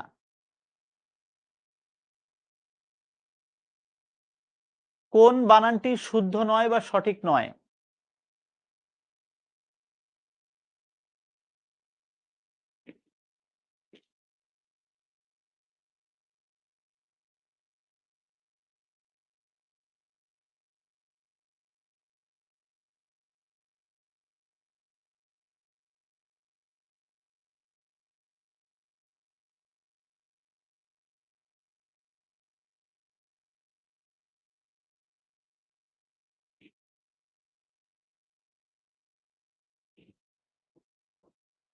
Thank you.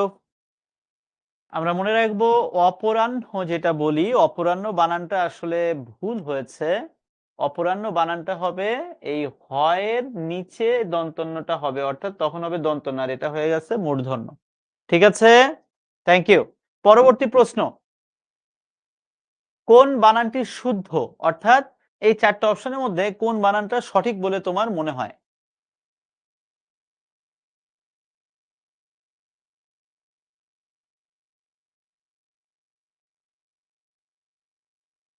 এই নাজিমউদ্দিন, প্রথম প্রশ্নের উত্তর তো দিয়ে দিলাম।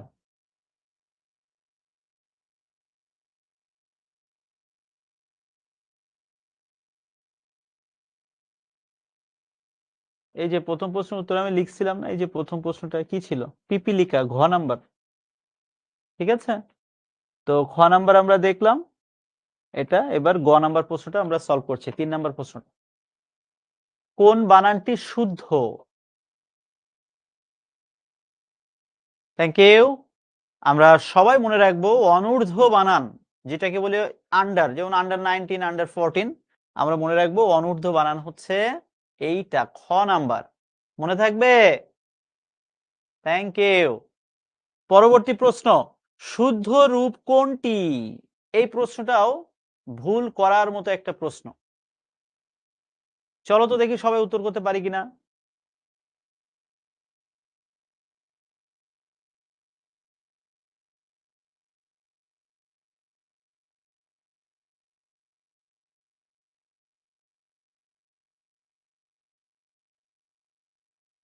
Thank you. সবাই আনসার করো প্লিজ।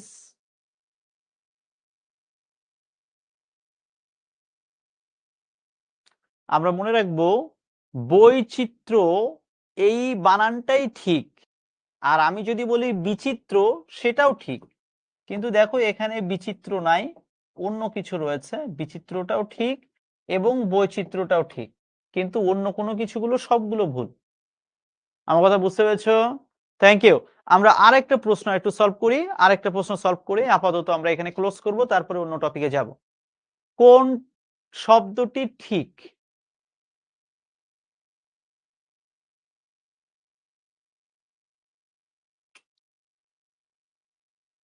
ছোঁয়া দেখি অস্ট্রেলিয়ান বানান কি এভাবেই হবে? আরে বাবা, অস্ট্রেলিয়ান বানানটা তো আমি দেখিয়ে দিলাম। অস্ট্রেলিয়ান তোমার বানানটা ঠিক আছে, কিন্তু যখন বলবো অস্ট্রেলীয় তখন হবে দীর্ঘইকার। আমি কি বোঝাতে পেরেছি ছোঁয়া? আশা করছি তুমি বুঝতে পারছো।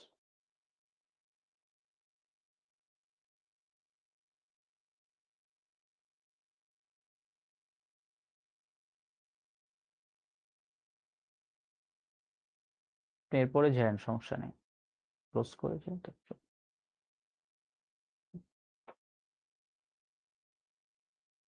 ওকে, so thank you very much. আসলে এই বানানটা ভুল করার মতো একটা বানান, এবং সত্যি কথা বলতে এই বানানটা আমরা ঘ নাম্বারটাই উত্তর নিচ্ছি, তবে খ নাম্বারও উত্তর হতে পারে।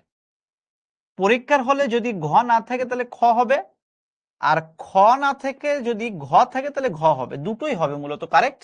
তবে আপাতত আমরা ঘটাই নিচ্ছি, পাশাপাশি এটা আমরা মনে রাখছি খ নাম্বারও হতে পারে এবং খ নাম্বারও কারেক্ট, কিন্তু অন্য সবকিছু ভুল।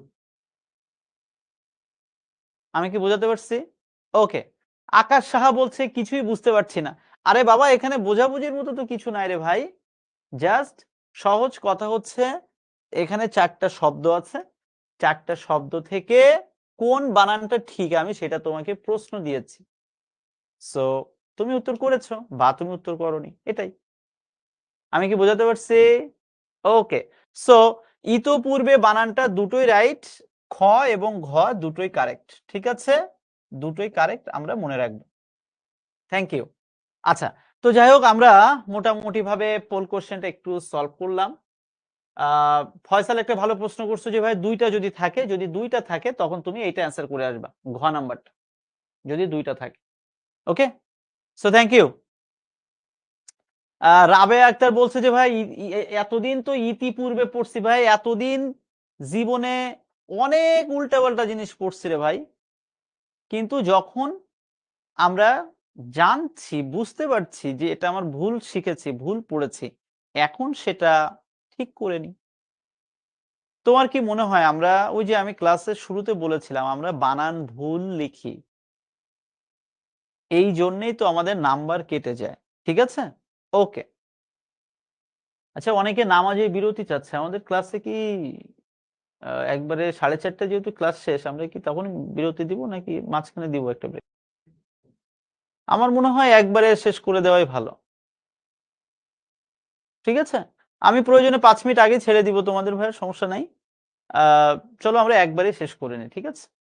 ওকে, তাহলে আমরা আপাতত কমেন্ট বক্সটা অফ করে দিচ্ছি, এবং আমরা এখন বাংলা বানানের আরেকটা কনফিউজিং জায়গা নিয়ে এখন কাজ করব, যে কোথায় মূর্ধন্য ব্যবহার করব আর কোথায় দন্তন্য ব্যবহার করব, এই জিনিসটা আমরা এখন ঠিক করব।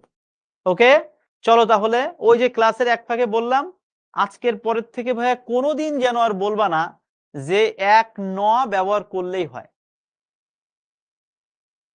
এটা আজকের পর থেকে কোনোদিন বলবা না। মনে থাকবে মূর্ধন্য বা দন্তন্য অবশ্যই দুইটা বিষয়, এবং তোমাকে সঠিক জায়গায় সঠিক দন্তন্য বা সঠিক মূর্ধন্য প্রয়োগ করতে হবে, তা না হলে তোমার ভুল হয়ে যাবে।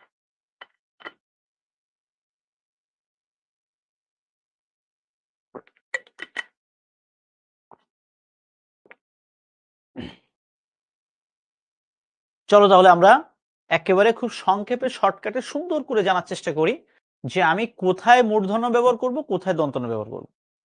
এই যে জ্ঞান এখানে লেখা, এসব জীবনে কোনো কাজে লাগবে না। নত্যবিধান সত্যবিধান। নত্যবিধান হচ্ছে কোথায় সঠিকভাবে মূর্ধন্যের ব্যবহার করতে হয় সেটা আমাদের জানতে হয়। মূলত আমরা একটা কথা মনে রাখবো, তৎসম, গতদিন ক্লাসে আমি বলেছিলাম তৎসম মানে হচ্ছে সংস্কৃত, অর্থাৎ সংস্কৃত শব্দের বানানে বা তৎসম শব্দের বানানে আমরা মূর্ধন্যই ব্যবহার করব, আর কোনো শব্দে মূর্ধন্য ব্যবহার ওইভাবে হয় না। আমি কি বোঝাতে পারছি? একমাত্র তৎসম বা সংস্কৃত শব্দে মূর্ধন্য ব্যবহৃত হয়, এবং এটা আমাদের ইন্টারমিডিয়েটে কোনো কাজেই লাগবে না। আমরা বরং একটা জিনিস জেনে আসি যে কোথায় কোথায় মূর্ধন্য ব্যবহার করব। আমি যদি মূর্ধন্য কোথায় কোথায় ব্যবহার করব এইটা যদি অ্যাবসলিউটলি জানতে পারি, তাহলে আশা করা যায় ও দন্তন্য ও তো চোখ বন্ধ করে এমনি পারি। এই সমস্যাটা তো বাধে মূর্ধন্য নিয়ে, যে কোথায় মূর্ধন্যটা ব্যবহার করা যেতে পারে। তো চলো আমরা খুব শর্টকাটে বুঝি। আমরা খুব শর্টকাটে মনে রাখবো, ট বর্গীয় ধ্বনির আগে সব সময় মূর্ধন্য হয়। এখন কেউ যদি বলে ভাই আমি ট বর্গীয় ধ্বনিগুলো চিনি না, তার জন্য লিখে দিচ্ছি ট, ঠ, ড, ঢ। এই চারটাই হচ্ছে মূলত ট বর্গীয় ধ্বনি বা ট বর্গীয় বর্ণ। তোমার যখনই কনফিউজড হয়ে যাবা, এত কিছু বোঝারই দরকার নেই। আমি ধরে নিচ্ছি তুমি গ্রামারের গ বোঝো না, ব্যাকরণের ব বোঝো না, কিচ্ছু বোঝার দরকার নেই। তুমি আজকের পর থেকে ট এর আগে যখনই কনফিউজড হয়ে যাবা মূর্ধন্য বসায় দিবা। ঠ এর আগে মূর্ধন্য হবে নাকি দন্তন্য হবে, কনফিউজড হয়ে গেলে মূর্ধন্য বসায় দিবা। ড এর আগে মূর্ধন্য হবে নাকি দন্তন্য হবে, কনফিউজড হয়ে গেলে মূর্ধন্য বসায় দিব। ঢ এর আগে একইভাবে মূর্ধন্য বসায় দিব, শেষ। তাহলে আমি শর্টকাটে কি বলতে পারি, ট, ঠ, ড, ঢ যেখানে মূর্ধন্য সেখানে। এবং যত শব্দ আসবে সব দেখবা ওর আগে মূর্ধন্য হবেই, সেটা যে কোনো শব্দ হতে পারে। আমি কি বুঝাতে পারছি? আবার বলছি, ট, ঠ, ড, ঢ এর আগে সব সময় মূর্ধন্যে বসবে।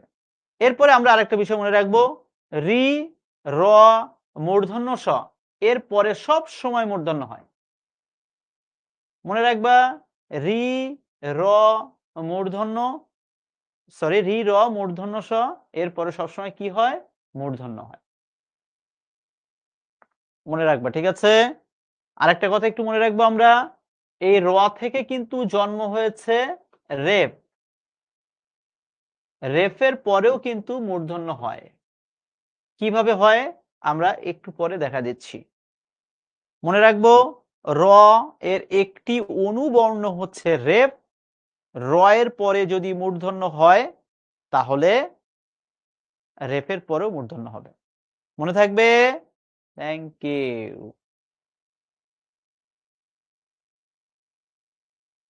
এই যে রি, র এর পরে মূর্ধন্য হয় যেটা বলেছিলাম, এই যে দেখো কৃপণ, এই যে রিকার এরপরে মূর্ধন্য হয়ে গেছে। হরিণ, র এর পরে মূর্ধন্য। ওই যে বলেছিলাম র এর একটি অনুবর্ণ রেফ, এবং রেফের পরে দেখো মূর্ধন্য হচ্ছে। অর্পণ, সমর্পণ, চর্বণ, যত যাই আসুক রেফের পরে কি হবে, আবার বলছি রেফের পর কি হবে, মূর্ধন্য হবে।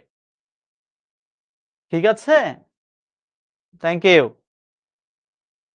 আশা করছি বিষয়টা বুঝতে পেরেছো। এটার পাশাপাশি ভাই আরেকটা জিনিস একটু মনে রাখবো আমরা, পরি, প্র, নির এই তিনটি উপসর্গের পরে সাধারণত মূর্ধন্য হয়।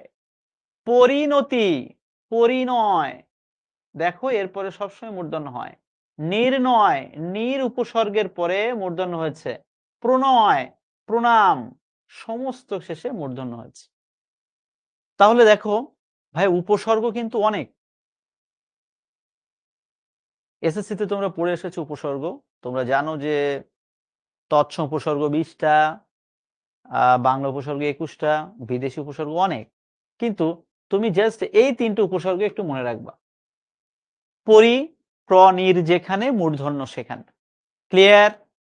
পরি, প্র, নির যেখানে মূর্ধন্য সেখানে। শর্টকাট টেকনিক এগুলো ভাইয়া একটু খাতায় পড়ে রেখো, ঠিক আছে? কি বললাম, খাতায় লিখে রেখো। অনেক সময় জীবনে কোন সময় কাজে লেগে যাবে তুমি নিজেও বুঝবা না। এখন পড়ায় দিচ্ছি, অনেকে পাত্তা দিচ্ছ না, গুরুত্ব দিচ্ছ না। এমনও হতে পারে জীবনে জাস্ট ওই একটা বানানের জন্য তোমার অনেক এদিক সেদিক হয়ে যেতে পারে।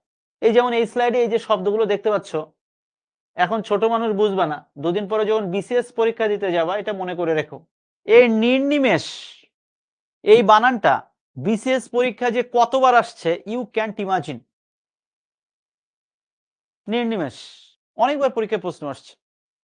পরিবহন বানান দেখবা যে সমগ্র বাংলাদেশ এ পরিবহন সে পরিবহন, পরিবহন বানানে মূর্ধন্য লেখা থাকে। 100% ভুল। ওই যে অনেকে বলবা যে ভাইয়া তাহলে কি সারা জায়গায় কি তাহলে ভুল লেখা থাকে? আরে বাবা, সারা জায়গায় ভুল লেখা থাকে তো অবশ্যই লেখা থাকতে পারে, 100% ভুল লেখা থাকে। তো ভুল লেখা থাকতেই পারে, আমরা ঠিক করে দিলাম, আজকে আমরা ঠিক করে নিলাম, আমরা শিখলাম, আমরা যেন ভুল না করি। মনে থাকবে? Thank you. ওকে, এই একটা জায়গা যে জায়গাটা নিয়ে সবাই ভুল করে, এটা ভুল করার মতো একটা জায়গা। এবং এইচএসসি পরীক্ষায় এখান থেকে শতবার প্রশ্ন এসেছে, বোর্ড পরীক্ষায়, এইচএসসি পরীক্ষায়। একইভাবে অ্যাডমিশন টেস্টেও এখান থেকে শতবার প্রশ্ন এসেছে। একটু আগেও দেখো, এই যে 10 মিনিট আগে তো তোমাদের যে আমি 4টা-5টা প্রশ্ন সলভ করালাম, ওখানে দেখো অপরাহ্ন বানানটা কিন্তু আমি ঠিক করতে বলেছিলাম, বলেছিলাম কিনা? মানে একটা প্রশ্ন দিয়েছিলাম, সেখানে প্রশ্ন ছিল নিচের কোন বানানটা ভুল, সেখানে কিন্তু অপরাহ্ন বানানটা ছিল। এবং সত্যি কথা বলতে এটা সবাই ভুল করে। আজকের পর থেকে শর্টকাট টেকনিকটা মনে রাখবা। হ এর সাথে যখন দন্তন্য যুক্ত হয় তখন সেটার চেহারা হয় ঠিক এইরকম। এই মনে থাকবে। আর হ এর সাথে যখন মূর্ধন্য যুক্ত হয় তখন সেটার চেহারা হয় জাস্ট এরকম। শর্টকাট, এটা হচ্ছে প্রথম শর্টকাট টেকনিক। দ্বিতীয়ত আরেকটা কথা আমরা মনে রাখবো যে পূর্বাহ্ন বানানে কি হবে? পূর্বাহ্ন বানানে হবে হচ্ছে মূর্ধন্য, আর অপরাহ্ন বানানে হবে কি?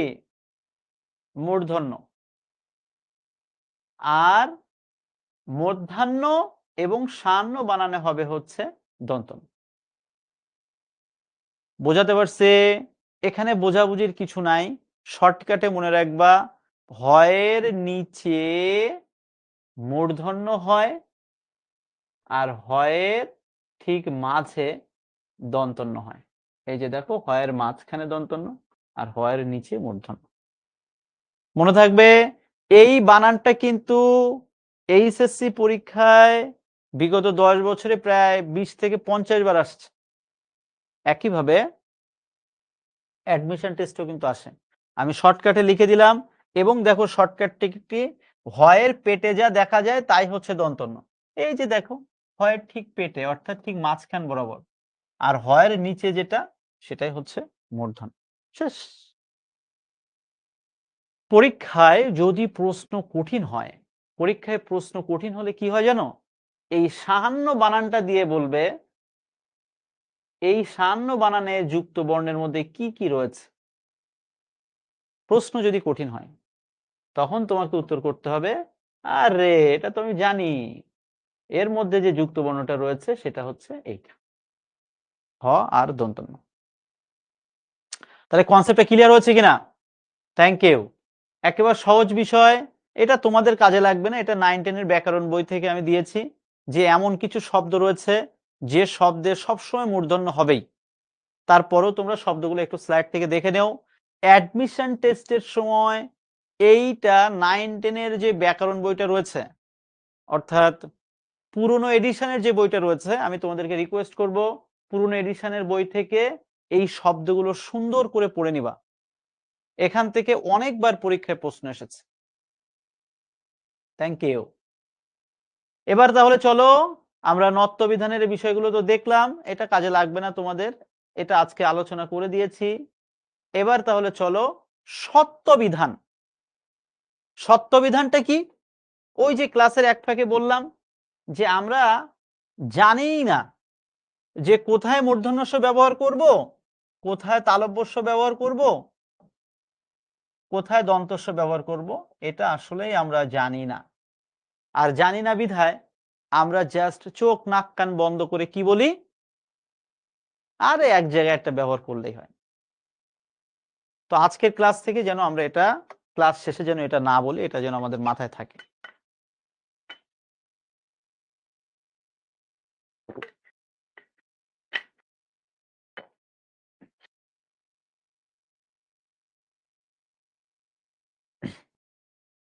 আমরা যদি মূর্ধন্যস্ব কোথায় ব্যবহার করতে হয় এটা যদি ভালোভাবে জানতে পারি, তাহলে তালব্যস্য বা দন্তস্ব নিয়ে খুব একটা সমস্যা হবে না। কেননা মূলত সমস্যাটা হয়ই হচ্ছে এই মূর্ধন্যস্ব ব্যবহার করতে যে। তো চলো কোথায় মূর্ধন্যস্ব ব্যবহার করতে হয় আমরা সেটা একটু সুন্দর করে একটু দেখে আসি। আমরা যেটা মনে রাখবো এটা আমাদের কাজে লাগবে না। আমরা যেটা মনে রাখবো, সম্ভাষণ সূচক শব্দে সব সময় মূর্ধন্যস্ব হয়। সম্ভাষণ বলতে কি বোঝায়? যে কোনো ব্যক্তিকে সম্মান করে, তাকে সম্মান করে যে শব্দগুলো আমরা ব্যবহার করি, যে কল্যাণীয়েষু, প্রীতিভাজনেষু, শ্রদ্ধাভাজনেষু, বা এই শব্দগুলো, এগুলো মূলত সংস্কৃত শব্দ, আজকাল এগুলো ব্যবহার হয় না। এই সকল ক্ষেত্রে মূলত মূর্ধন্যস্ব ব্যবহার হয়। যেখানেই দেখবা সাত, সাত মানেই হচ্ছে দন্তস্ব। ধূলিস্বাদ, ভূমিস্বাদ, অগ্নিস্বাদ, যত ধরনের সাত আছে, সাত হচ্ছে সব দন্তস্ব হবে।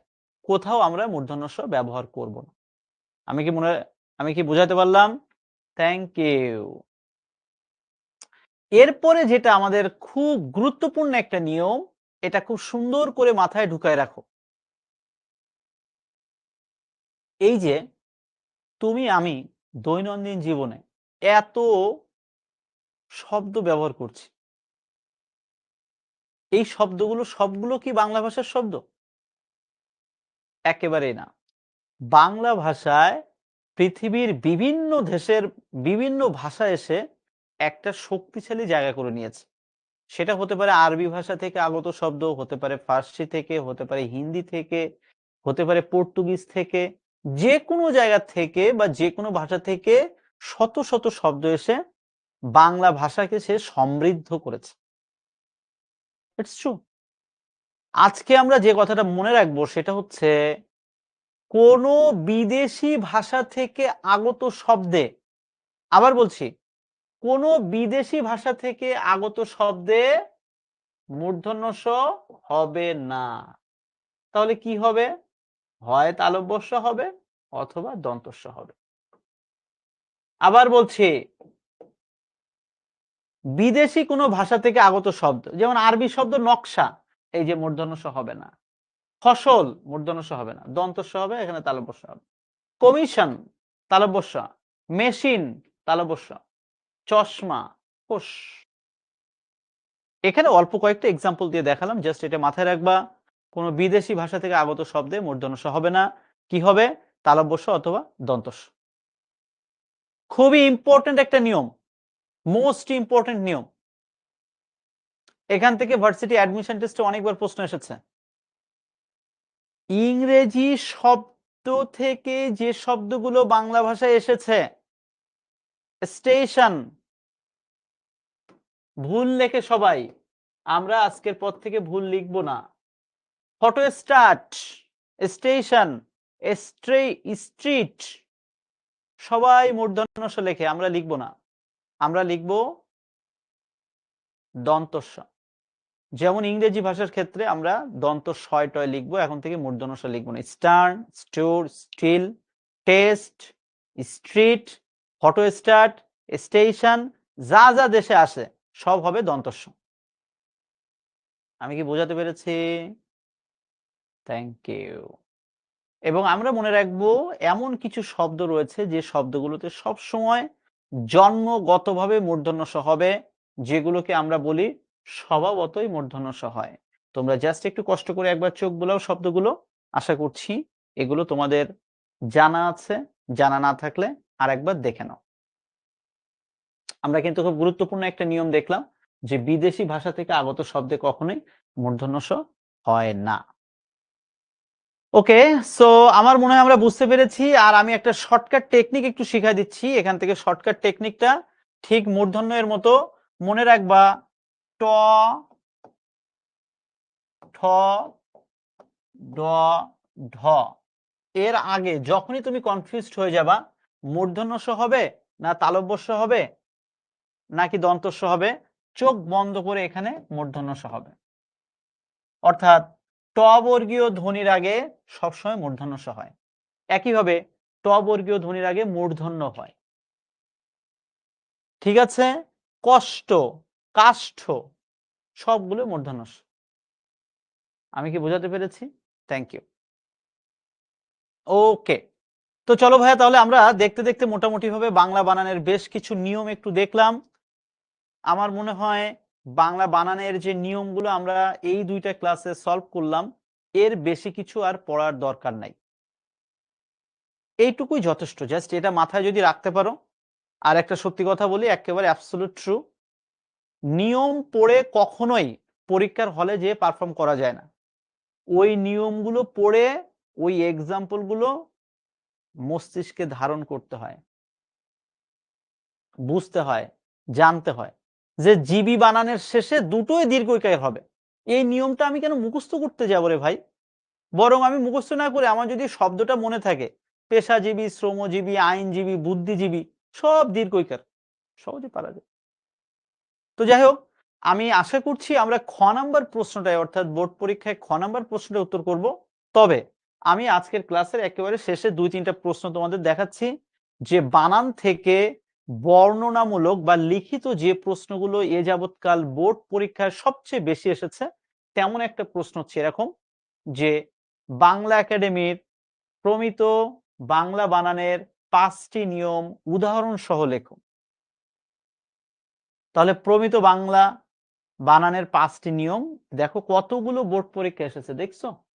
বোর্ড পরীক্ষায় এতগুলো বোর্ডে এসেছে। সো এমন হতে পারে তোমাদের সময় এগুলো চলে আসতে পারে।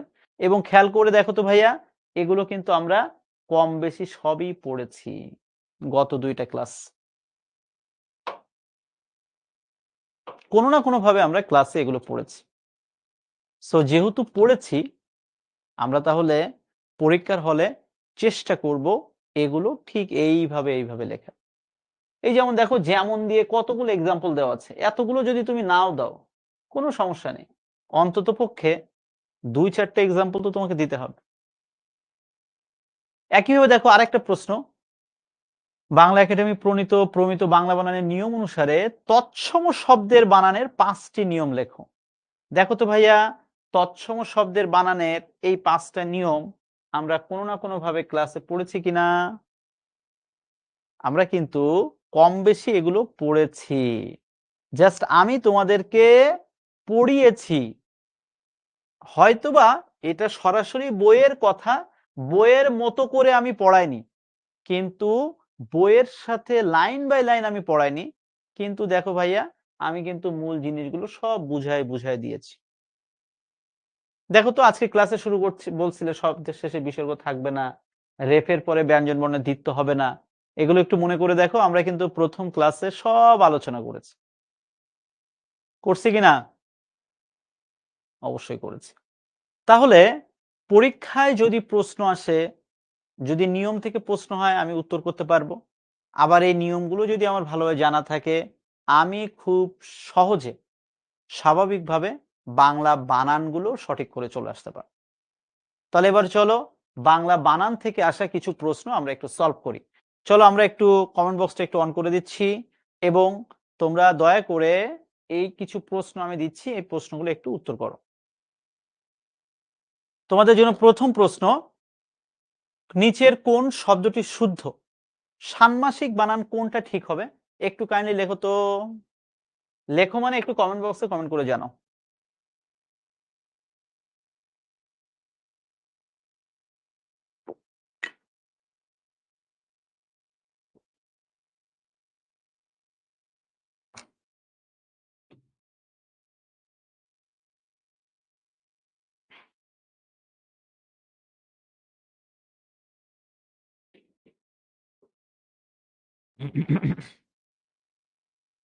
থ্যাংক ইউ, সবাই উত্তর করো প্লিজ ভাইয়ারা।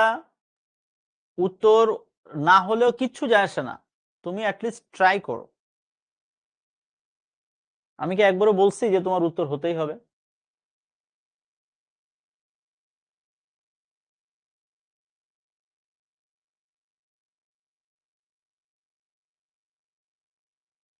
থ্যাংক ইউ, তোমরা যে ট্রাই করেছো এজন্য অসংখ্য ধন্যবাদ। ষান্মাসিক বানানটা হচ্ছে এটাই এবং এটাই সঠিক।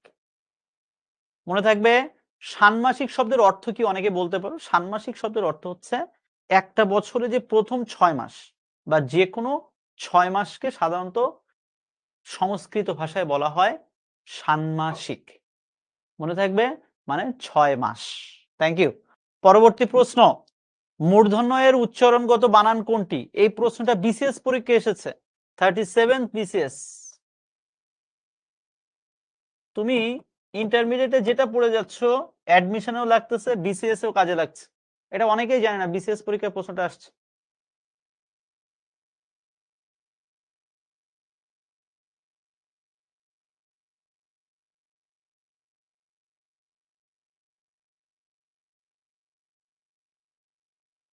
থ্যাংক ইউ, অসংখ্য ধন্যবাদ। সত্যি কথা বলতে মূর্ধন্য বানান হবে ঘ নাম্বারটা, এই যে এটাই হচ্ছে কারেক্ট আনসার, আর বাকিগুলো সব ভুল। চিন্তা করতে পারতেছো? এটা ভুল করার মতো একটা প্রশ্ন না? থ্যাংকস আ লট। অনেকে বলতেছে ভাই পোল কোশ্চেন দেন। দেখো, পোল কোশ্চেন আমি দিচ্ছি না ইচ্ছা করেই, কেননা পোল কোশ্চেন দিলাম, উত্তর আসলো, উত্তর আসতে আসতে অনেক দেরি হয়ে যায়, আমাদের হাতে তো অত সময় থাকে না। এই জন্য আমি দিচ্ছি, তোমরা একটু কমেন্ট বক্সে কমেন্ট করে জানাও। ওই পোল কোশ্চেন যা কমেন্ট করার তাই। আসলে পোল কোশ্চেন তোমাদের একটু উত্তর করতে গেলে একটু সুবিধা হয় আমি বুঝি, কিন্তু তোমাদের উত্তরটা আমার কাছে আসতে আসতে অনেক সময় লেগে যায়, দ্যাটস ওয়াই এটা দিচ্ছি। সো নূপুর, অনেক বালিকার নাম আছে নূপুর, ভালো কথা। নূপুর বানানটা কি? চলো আমরা একটু আনসার করে আসি।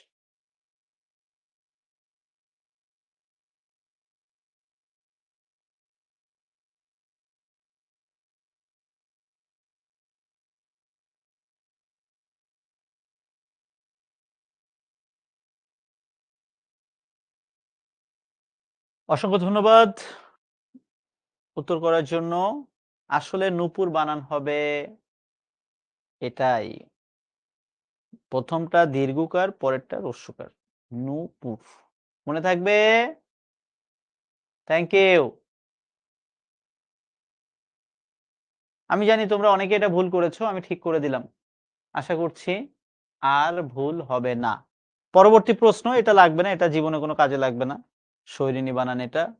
কল্যাণী এসু, আজকের কিন্তু ক্লাসে এই প্রশ্নটা পড়িয়েছি আমি, যে কোনো সম্ভাষণ সূচক বানানটা কি হতে পারে, শুদ্ধ রূপ কোনটি বলো তো?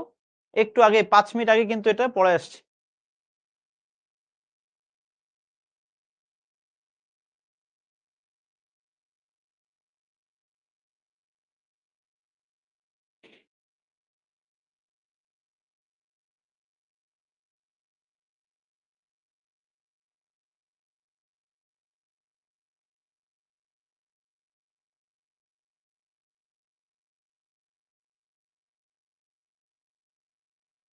Thank you.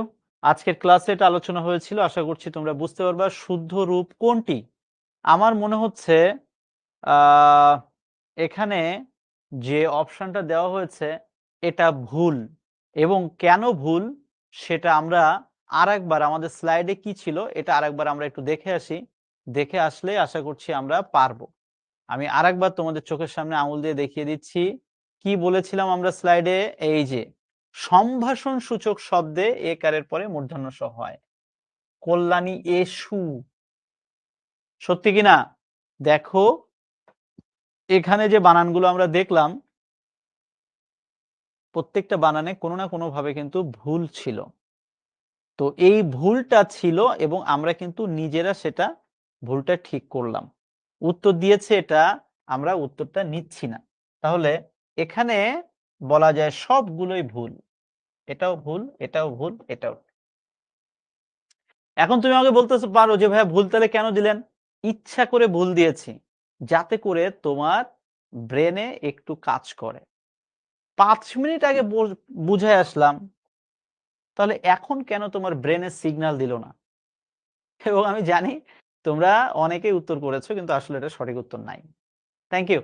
একটু বুঝে শুনে উত্তর করতে হবে রে ভাই, একটু বুঝে শুনে উত্তর করতে হবে। ওকে। মরীচিকা শুদ্ধ বানান শব্দে ভুল বানান রয়েছে। মরীচিকা বানান হবে দীর্ঘইকার হ্রস্বইকার। মরীচিকা বানান কোন বানানটি ভুল? চলো তো দেখি এটা একটু উত্তর করি।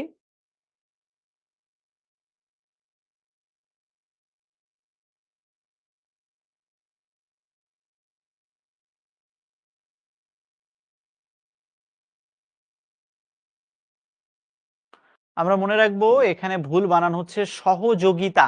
আমরা মনে রাখবো সহযোগী বানানে দীর্ঘইকার হবে কিন্তু সহযোগিতা বানানে হ্রস্বইকার হবে। ওকে, থ্যাংক ইউ। তো যাই হোক ভাই আজকে তাহলে এ পর্যন্ত, আমরা আর বেশি কথা বাড়াচ্ছি না, আমরা একেবারে ক্লাসের শেষ পর্যায়ে চলে এসেছি। আমি এখন তোমাদের সাথে 3 থেকে 4 মিনিট একটু কথা বলবো। আমরা বানান নিয়ে পরপর 2টা ক্লাস করলাম। জাস্ট তোমরা একটু এখন আমাকে একটু কমেন্ট বক্সে কমেন্ট করে জানাও এই 2টা ক্লাস করার পরেও বা এই 2টা ক্লাসের মধ্যে তোমাদের কারো কোথাও কোনো প্রকার কনফিউশন আছে কিনা। যদি কারো কোথাও কোনো প্রকার কনফিউশন থাকে কাইন্ডলি একটু কমেন্ট বক্সে কমেন্ট করে জানাও।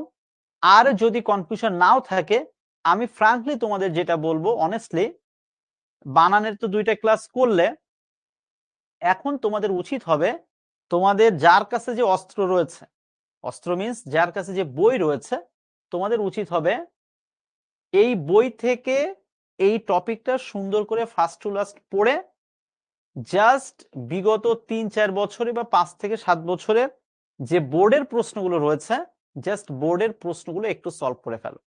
আমি গ্যারান্টি দিয়ে বলতে পারি জাস্ট বোর্ডের 4-5 বছরের প্রশ্ন সলভ করলে, ক্লাসটা ভালোভাবে বুঝলে, বইটা একবার চোখ বুলালে এখানে 5-এ 5 পাওয়া একেবারেই সহজ।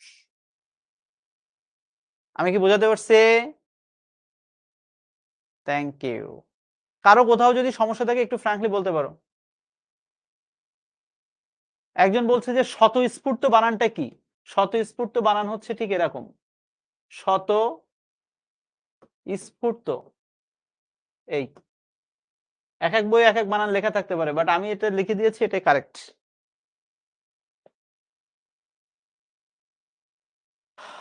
আচ্ছা, অঙ্ক বানান নিয়ে অনেক ধরনের প্রশ্ন আসতেছে। আরে অঙ্ক বানান সবগুলোই তো রাইট, আমি তো বলছিলাম রে ভাই দুটোই ঠিক, দুটো রাইট। তবে উময় ক লিখলে একটু বেশি মানে বাংলা একাডেমির সাথে একটু অ্যাডজাস্টেবল হয়, নাথিং এলস। আমি তো একবারও বলিনি যে ক এর পরে অনুস্বার দিলে সেটা ভুল হয়ে যাবে, আমি বলছিলাম ক্লাসে, আমি কিন্তু বলিনি। তো যাই হোক ভাইয়া, অসংখ্য ধন্যবাদ। তোমরা আসলে যে একটু পড়াশোনা করছো এটা তোমাদের কোশ্চেন দেখলেই বোঝা যায়। তো আমি এখন তোমাদেরকে একটা কথাই বলবো, তোমরা তো গ্রুপে আমাদের সাথে কানেক্টেড আছো, কানেক্টেড থাকবা এটাই স্বাভাবিক। সো এরপরেও যদি ভাইয়া কারো কোথাও কোনো সমস্যা হয় বাংলা রিলেটেড, তোমরা সাথে সাথে গ্রুপে আমাকে মেনশন করে জিজ্ঞাসা করবা যে ভাইয়া এটা বুঝিনি ওটা বুঝিনি। ক্লাস খারাপ লাগলেও বলবা, ভালো লাগলেও বলবা। ভালো না লাগলে সরি, ভালো লাগলে বলার দরকার নেই, যদি কোথাও খারাপ লাগে, কোথাও কনফিউশন থাকে, বিরক্তি থাকে, কোথাও বুঝতে সমস্যা থাকে সাথে সাথে গ্রুপে জানাবা। প্রয়োজনে পার্সোনালি আমাকে ইনবক্স করবা, কোনো সমস্যা নেই, আমি সময় করে উত্তর করব। তাহলে আজকে এ পর্যন্তই। তোমরা ভালো থেকো, সুস্থ থেকো, তোমাদের সবার জন্য শুভকামনা জানিয়ে আজকের মতো এখানে বিদায় নিচ্ছি। অসংখ্য ধন্যবাদ।